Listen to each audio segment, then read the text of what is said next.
Shalom Aleichem. Mishnah Yomi is holding in chapter 1 of Shevuot, Mishnah 4 and 5 today. Recall yesterday we got into the topic of Yediot Hatuma, becoming aware that you were impure when you ate sacrificial offerings or entered the temple, or you were unaware of the consequences of where you were, what you were eating.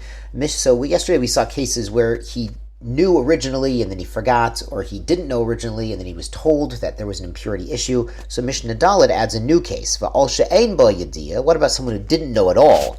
Lo b'tchila, not that he was originally contaminated. V'lo b'sof, and he still doesn't know that he had a tumah issue, an issue of impurity.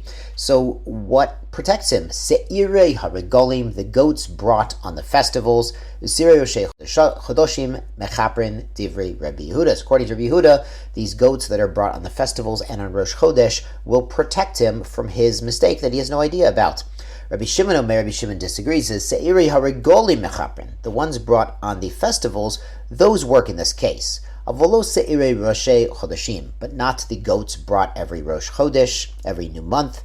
Al maserei roshei chodeshim mechaprin. According to Rabbi Shimon, what do those do? Those work al hatahor, someone who he himself, his body was pure, she'achol et hatame, but he ate an offering that had become contaminated, and he didn't know at the time that it had become tameh.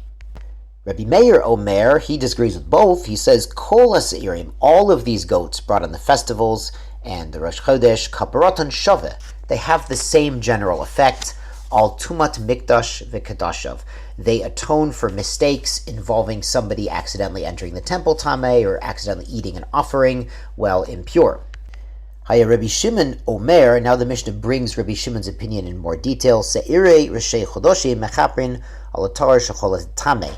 The goats of Rosh Chodesh work for somebody who is tahor, who ate something impure. V'shel regolim, the ones for the festivals, mechaprin al she'ein bo yediyah lo b'tchila b'sof, where the ones in the festivals, as we started with, work for someone who never knew there was an issue in the first place. V'shyomi kippurim, and the goat for Yom Kippur, mechaper al she'ein bo yediyah b'tchila avol yesh bo yediyah b'sof.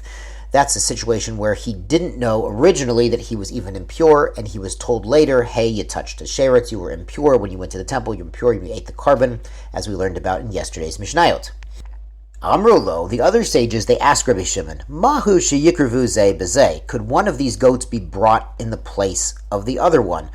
For example, what if you lost a goat that was designated for Rosh Chodesh, and now it's Yom Kippur? Could you recycle this goat and use it as the offering for Yom Kippur as well? Amr Lahem Yikruvu, he says, yes, indeed, you could use it for the Musaf on a different holy day.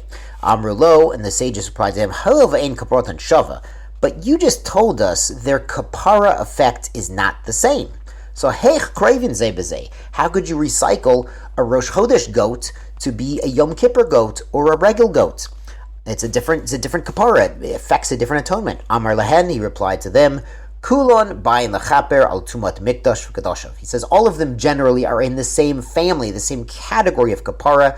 They all work on situations where there was impurity into the temple or impurity related to holy items like sacrificial meat. Now on to Mishnah Hay, which elaborates Rabbi Shimon's view. Rabbi Shimon ben Yehuda Omer Mishmo, he says in the name of Rabbi Shimon, his teacher, Se'irei roshei chodoshim, the goats of Rosh Chodesh, mechaprin al atar she'achol tameh, those work for a person who is pure, he ate something impure, and offering those impure. Mosif alehem sharigolim, and the ones for the festivals, the goats brought on festivals, do even more. Shemechaprin al tahor she'achol tameh, those work for a pure person who ate an offering that was impure. They also work on someone who had no awareness of his tumah at the beginning or the end. Mosif alehem shel Yom Kippurim, the goats brought on Yom Kippur have even more power.